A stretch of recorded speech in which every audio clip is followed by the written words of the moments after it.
Hello ছাত্ৰ-ছাত্ৰীসকল মই পদ্মেশ্বৰ আজি এই ভিডিঅ'টোৰ দ্বাৰা মিলিছাৰ ইউটিউব চেনেললৈ আপোনালোক সকলোকে ওয়েলকাম কৰিছো যি সকলে মোৰ চেনেলটো নতুনকৈ ভিজিট কৰিছে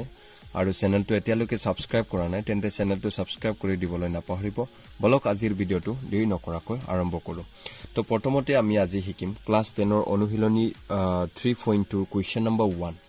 তো অৰ্থাৎ অনুশীলনী 3.2 কোৱেশ্চন নম্বৰ 1 ত কি আছে চাইলক যে তলৰ সমস্যাবোৰৰ ৰৈখিক সমীকৰণজোৰ গঠন কৰা আৰু লৈকিকভাৱে হেইবোৰ সমাধান উলিওৱা প্ৰথমতে আমাক কি বুলি কৈছে যে ৰৈখিক সমীকৰণ গঠন কৰিব কৈছে লগতে কি কৰিব কৈছে যে হেইবোৰ লৈকিকভাৱে সমাধান কৰিব কৈছে অৰ্থাৎ এটা লেখ কাগজত আমাক কি কৰিব কৈছে যে বিন্দুবিলাকক উপস্থাপন কৰিব কৈছে ঠিক আছে তো প্ৰথম কোৱেশ্চনত কি বুলি আছে পঢ়িছো এটা গণিত কুইজত দশম শ্ৰেণীৰ 10 জন ছাত্ৰ-ছাত্ৰীয়ে অংশগ্ৰহণ কৰিছিল যদি ছাত্ৰতকৈ ছাত্ৰীৰ সংখ্যা পৰ বেছি তেন্তে অংশগ্ৰহণ কৰা ছাত্ৰ-ছাত্ৰীৰ সংখ্যা উলিওৱা বুলি কৈছে হয়নে নহয় ঠিক আছে তো আমি প্ৰথমতে ধৰি ল'ব লাগিব তো ধৰা হল ছাত্ৰ সংখ্যা ছাত্ৰ ইকুৱেল আমি x বুলি ধৰিম ঠিক আছে আৰু ছাত্ৰ-ছাত্ৰী বুলি কৈছে ছাত্ৰী ইকুৱেল কি বুলি ধৰিম y বুলি ধৰিছো ছাত্ৰ সংখ্যা x আৰু ছাত্ৰীৰ সংখ্যা কিমান y বুলি ধৰিছো এটা গণিত কুইজত দশম শ্ৰেণীৰ 10 জন ছাত্ৰ-ছাত্ৰী অৰ্থাৎ ছাত্ৰ আৰু ছাত্ৰীক যোগ কৰিলে কিমান পায় 10 জন পায় 10 পায় ঠিক আছে এনে প্ৰথম প্ৰশ্ন মতে ছাত্ৰ আৰু ছাত্ৰী দুটাক যোগ কৰিলে কিমান পাব মুঠতে 10 জন পাব তাৰ মানে 10 x + y ইকুৱেল কিমান পাম 10 পাম ঠিক আছে এইটো ইকুৱেশ্যন নম্বৰ কিমান হ'ব 1 একেদৰে আকৌ আৰু দ্বিতীয় কুৱেশ্যনত দিয়া আছে দ্বিতীয় প্ৰশ্ন মতে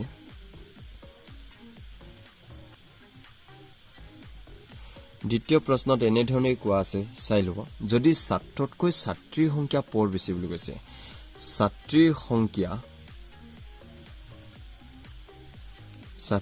সংখ্যা কিমান ছাত্ৰতকৈ কিমান হয় ছাত্ৰতকৈ পৰ বেছি এনেকৈ কৈছে হয় না নহয় ছাত্ৰৰ সংখ্যাটো তাৰ মানে ছাত্ৰীৰ সংখ্যাটো ছাত্ৰতকৈ কিমান পৰ বেছি চাই লব যদি ছাত্ৰতকৈ ছাত্ৰীৰ সংখ্যা পৰ বেছি অৰ্থাৎ ছাত্ৰীৰ সংখ্যা কি ছাত্ৰতকৈ পৰ বেছি ছাত্ৰীৰ সংখ্যা y আৰু ছাত্ৰতকৈ পৰ বেছি বুলি কৈছে ছাত্ৰ মানে x আৰু এফালে কিমান বেছি পৰ বেছি বুলি কোৱাৰ লগে লগে আমাৰ কি হ'ব প্লাস এটো ইকুৱেশ্যন নম্বৰ কিমান হ'ব 2 অৰ্থাৎ এতিয়া আমি ৰৈখিক সমীকৰণ দুটা পালো এটা x + y = 10 এটা পালো y = x + 4 ইয়াক আমি x + y তেনেকৈ আমি বনাব পাৰো এটা এইটো চাও x + y = 10 ইয়াকে আমি লিখিম x = 10 - কি কৰি দিছো y ইয়াত আমি বিন্দুবোৰ এতিয়া বহাব লাগিব নিজে এটা আমি লেখ উপস্থাপন কৰিবৰ কাৰণে আমি বিন্দু কেইটামান নিৰ্ণয় কৰি লম ইয়াত x এটোত y প্ৰথমতে আমি y ৰ ভ্যালু বহাম ঠিক আছে y ৰ ভ্যালু যদি আমি কিমান বহাও 0 বহাও তেন্তে x ৰ ভ্যালু কিমান হ'ব চাও x = 10 - যদি y ৰ ঠাইত আমি কি বহাও 0 বহাও তেন্তে 10 ৰ শূন্য গলে কিমান থাকে 10 অৰ্থাৎ x ৰ ভ্যালু কিমান পাম 10 যদি হে আমি কিমান বহাও 2 বহাও ঠিক আছে 2 বা 3 বহাও 3 বহাইছো যদি আমি 3 বহাও x = 10 - আমি কিমান বহাও 3 বহাও 10 ৰ 3 গলে কিমান থাকে অৰ্থাৎ ইয়াতে 7 থাকে ইয়াতে আমি কিমান পাম 7 পাম ঠিক আছে যদি আমি 5 বহাও ঠিক আছে যদি x = 10 - অৰ্থাৎ y ৰ ভ্যালু আমি কিমান বহাও 5 বহাও তেন্তে 10 - 5 = কিমান পাম 5 অৰ্থাৎ 5 বহালে আমি কিমান পামগে 5 পাম একেদৰে 2 নম্বৰটো চাওক y = x + কিমান আছে 4 এটো তালিকা নম্বৰ কিমান হ'ব 2 হ'ব এটা x এটা কি হয় y ইয়াতে ভ্যালু কিনি বহাম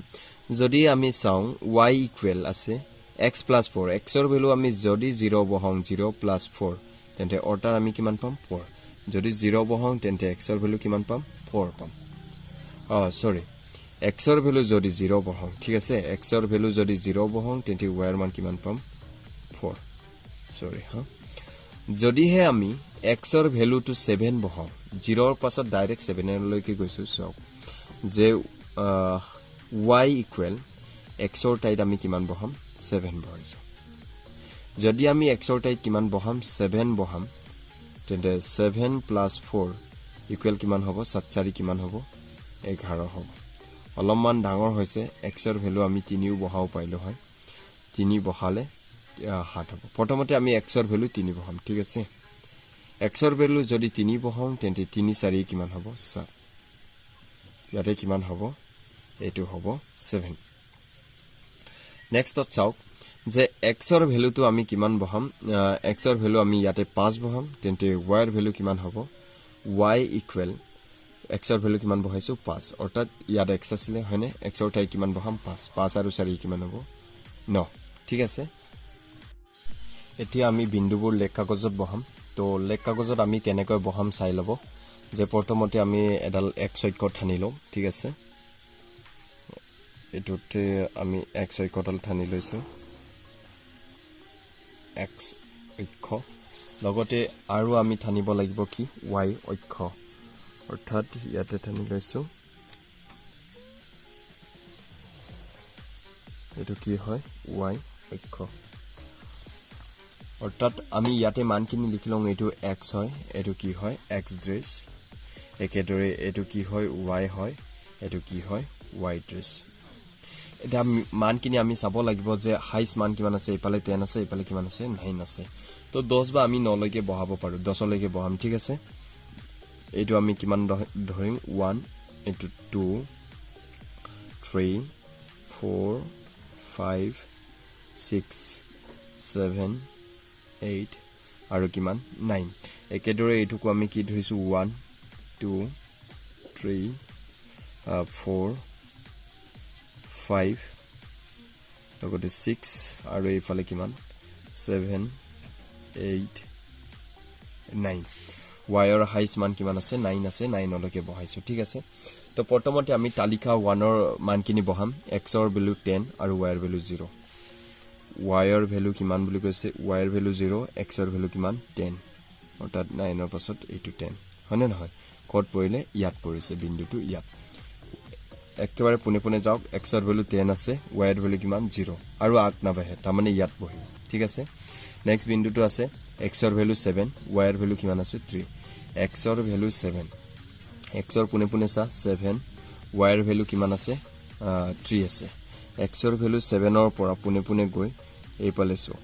এটো y ৰ ভ্যালু কিমান 3 হয় x ৰ ভ্যালু এইপালে কিমান 7 হয় ইয়াত বিন্দুটো পৰিছে ঠিক আছে একেদৰে আকৌ আৰু এটা বিন্দু আছে যে x ৰ ভ্যালু 5 y ৰ ভ্যালু কিমান 5 x ৰ ভ্যালু এইপালে x লাইনত 5 y লাইনতো কিমান 5 এটো 5 ৰ পুনে পুনে কোড 5 ৰ এইপালে পুনে পুনে যাওক ইয়াত পৰিব ঠিক আছে তো আমি প্ৰথমতে এইটোৰ পৰা এডাল ৰেখা টানি লম ৰেখা আমি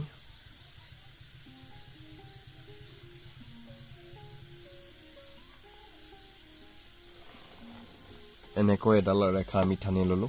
এই ৰেখাডালৰ নামটো AB বুলি ৰাখি দিম A আৰু এইটোৰ ৰেখাটোৰ নাম কি B বুলি ৰাখি ললো অৰ্থাৎ ইয়াতে আমি মানখিনি পাইছো এইটো কি হয় 5 5 হয় আৰু এইটো কি হয় 7 x ৰ ভ্যালু 7 y ৰ ভ্যালু পুনে পুনে চাওক 3 আছে 7 3 আৰু এইফালে কিমান x ৰ ভ্যালু 10 y ৰ ভ্যালু কিমান 0 হডা x ৰ ভ্যালু আগত লিখিব লাগে এইটো সমীকৰণ কি হয় 1 সমীকৰণ 1 সমীকৰণ 1 ৰ পৰা আমি এইটো পাইছো একেদৰে আমি নেক্সট তালিকা 2 অৰ্থাৎ x ৰ ভ্যালু 0 y ৰ ভ্যালু কিমান 4 x ৰ ভ্যালুটো 0 x ৰ ভ্যালু 0 y ৰ ভ্যালু কিমান 4 আছে ইয়াত পৰিছে বিন্দুবোৰ ঠিক আছে নেক্সট এতিয়া x ৰ ভ্যালু কিমান আছে 3 y ৰ ভ্যালু 7 x ৰ ভ্যালু কিমান আছে 3 y ৰ ভ্যালু কিমান 7 x ৰ ভ্যালু 3 পুনে পুনে যাওক আৰু y ৰ ভ্যালু কত পৰিছে 7 ত y ৰ এইপালে 7 x ৰ কিমান 3 আৰু একেদৰে নেক্সট এইপালে আছে x ৰ ভ্যালু 5 y ৰ ভ্যালু কিমান আছে 9 x ৰ ভ্যালু 5 এটো x ৰ লাইন 5 আৰু y ৰ ভ্যালু কিমান বুলি কৈছে 9 x ৰ 5 ৰ পুনে পুনে গৈ 9 ত পৰিছে কোনটো 9 টু 8 ঠিক আছে তো আমি এইটোকো এটা ৰেখা টানি ললো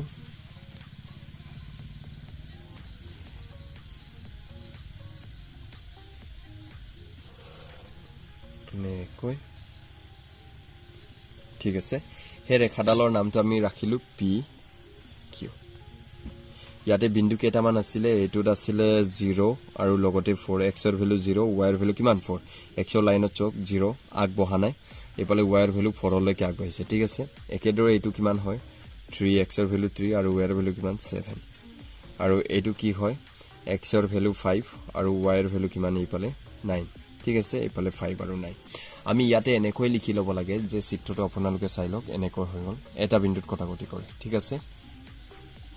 ইয়াত আমি এনেকৈ লিখিব লাগিব যে প্ৰতিটো সৰু ড বৰ্গ প্ৰতিটো সৰু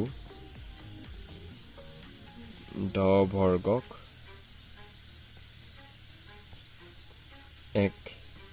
একক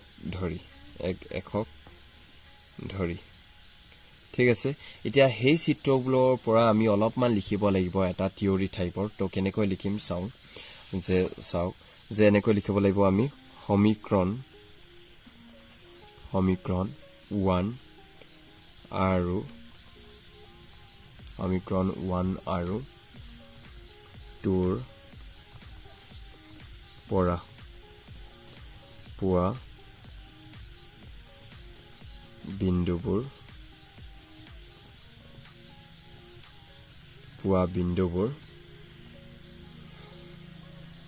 x o x ড্ৰেছ আৰু y o y ড্ৰেছ অক্ষ দুডালত লেখ কাগজত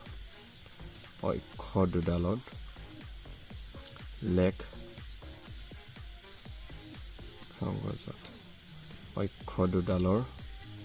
লেখ কাগজত স্থাপন বা বহুৱা হল স্থাপন কৰা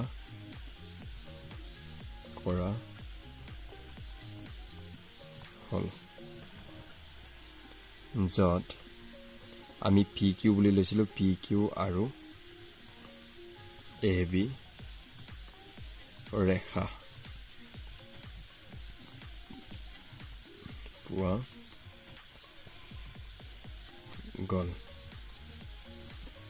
তো AB আৰু PQ স্থানাঙ্ক হল অর্থাৎ স্থানাঙ্ক মিন্স মানে কি জনিকে যেটো বিন্দুত খাটিছে এটো আমি কি বুলি কম স্থানাঙ্ক বুলি কম তো এটো এটা আসলে 3 আৰু কি আসলে 7 অৰ্থাৎ স্থানাঙ্ক হল 3 আৰু কি 7 এটাকে আমি লিখিব পাৰো যে এটাকে লৰা সংখ্যা কিমান লৰা ইকুৱেল 7 লৰা সংখ্যা কিমান 3 লৰাৰ সংখ্যা 3 আৰু ছোৱালীৰ সংখ্যা কিমান 7 ছোৱালী ইকুৱেল কিমান আমি লিখিব লাগিব 7 লৰা 3 পালো আৰু ছোৱালীৰ মান কিমান পালো 7 পালো ঠিক আছে কোৱেশ্চন 2 নম্বৰ কোৱেশ্চনটো চাও 2 নম্বৰ কোৱেশ্চনটো এনে ধৰণে আছে 5 ডাল পেন্সিল আৰু 7টা পেনৰ দাম একেলগে 50 টকা আৰু 7 ডাল পেন্সিল আৰু 5টা পেনৰ দাম একেলগে 46 টকা এডাল পেন্সিল আৰু এটা পেনৰ দাম উলিওৱা ধৰা হল পেন্সিলৰ দাম x বুলি ধৰিলো পেনৰ দাম y বুলি ধৰিলো প্ৰথম প্ৰশ্ন মতে 5 ডাল কি বুলি কৈছে পেন্সিল 5 ডাল কিমান পেন্সিল অৰ্থাৎ 5x একেদৰে 7টা পেন অৰ্থাৎ 7y দুটাক আমি যোগ কৰিলে কিমান পাই 50 ঠিক আছে তো ইয়াতে আমি লিখিলো 5x ইকুৱেল টু 50 লিখিলো 7y ইকুৱেলৰ পাছলৈ নিলো -7y আৰু x ইকুৱেল 50 7y 5 টো পূৰণ হৈ আছিল ডিভাইডেড বাই কিমান 5 দ্বিতীয় প্ৰশ্নত কৈছে যে 7 ডাল পেন্সিল অৰ্থাৎ 7x প্লাস আৰু 5টা পেনৰ দাম অৰ্থাৎ 5y দুটাক একেলগে মিলাই কিমান বুলি কৈছে 46 টকা অৰ্থাৎ 46 7x ৰাখিলো 46 দিলো 5y টো ইকুৱেলৰ পাছত নি -5y তো x থাকি গল 7 টো ইকুৱেলৰ পাছত আমি হৰণ কৰি দিলো 46 - 5y ডিভাইডেড বাই কিমান 7 এটা আমি সমীকৰণ 1 আৰু সমীকৰণ 2 পৰা আমি কি কৰিলো তালিকা বনালো তো তালিকা কেনেকৈ বনালো y এর মানটো আমি যদি 0 বহাও y এর মান যদি 0 বহাও তেন্তে 5 ৰ পৰা যদি 50 ৰ পৰা যদি 0 যায় তেন্তে 0 থাকে 50 থাকে তো 5 দুগুণ কিমান 50 অৰ্থাৎ x এৰ ভ্যালু 10 তাৰপিছত y এর ভ্যালু যদি আমি 5 বহাও তেন্তে 7 5 গুণ কিমান 35 তেন্তে 50 ৰ পৰা 35 গলে কিমান থাকে 15 অৰ্থাৎ 3 5 3 গুণ কিমান 15 অৰ্থাৎ 3 পাম একেদৰে y এর ভ্যালু যদি 10 বহাও তেন্তে আমি y এর টাইপ যদি 10 বহাও x এর মান কিমান পাও -4 নেক্সট সমীকৰণ 2 টোৰ পৰা আমি তেনেকৈ লৈছো x আৰু y এর ভ্যালু যদি 0 বহাও 5 0 0 হ'ব 46 ৰ ইপালে 0 গলে 46 7 গুণ কিমান 42 যদি y এর ভ্যালু আমি 5 বহাও 46 ৰ পৰা যদি হে আমাৰ 25 যায় তেন্তে কিমান থাকে 21 থাকে তেন্তে 7 3 গুণ কিমান 21 অৰ্থাৎ 3 পায় এইখিনি চুকত কৰি দিয়া আছে আপোনালোকে চাই ল'ব পাৰে যে যদি কিমান এবাৰ 5 বহাইছো এবাৰ কিমান বহাইছো 12 বহাইছো নেক্সট যদি আমি 12 বহাও তেন্তে কিমান পাও -2 পাও এতিয়া আমি লেখ কাগজলৈকে আহিছো লেখ কাগজটো আমি কেনেকৈ বনাই থৈছো ঠিক আছে এখন লেখ কাগজ সক লেখ কাগজত আমি কেনেকৈ বনালো এটো x ড্ৰেছ একেদে y ড্ৰেছ বহালো ইয়াতে 0 -2 -4 আৰু 2 4 6 8 এনেকৈ বহালো বিন্দু কিনি আমি বহালো তাত বিন্দু বহোৱাৰ লগে লগে a b আৰু কি পালো c d পালো তো a b আৰু c d ৰ পৰা সমীকৰণ এটো 2 আছিল এটো সমীকৰণ কি 1 অৰ্থাৎ 3 আৰু 5 বিন্দুত কাটিছে হয়নে নহয় যদি কি স্থানাংক 3 আৰু কি হয় 5 হয় ইয়াতে আমি ইয়া লিখি দিলো লেখ কাগজৰ সমীকৰণ 1 আৰু 2 ৰ পৰা পোৱা বিন্দুবোৰ লেখ কাগজত আমি বহুৱাই a b আৰু c d ৰেখাৰে সংযোগ কৰা হল এই বিন্দুবোৰ p বিন্দুত ছেদ কৰে হয়নে বিন্দু দুটাই কি কৰে p বিন্দুত ছেদ কৰে তেনে অৰ্থাৎ স্থানাংক কিমান 3 আৰু 5 এটাকে এটা পেন্সিলৰ দাম 3 আৰু এটা কলমৰ দাম কিমান y কলমৰ দাম কিমান 5 সো আজিৰ ভিডিওটো ইমানে যদি ভিডিওটো ভাল পাইছে তেন্তে লাইক কমেন্ট কৰিব আৰু চেনেলটো সাবস্ক্ৰাইব কৰিবলৈ নাপাহৰিব আজিলৈ ইমানে বাই বাই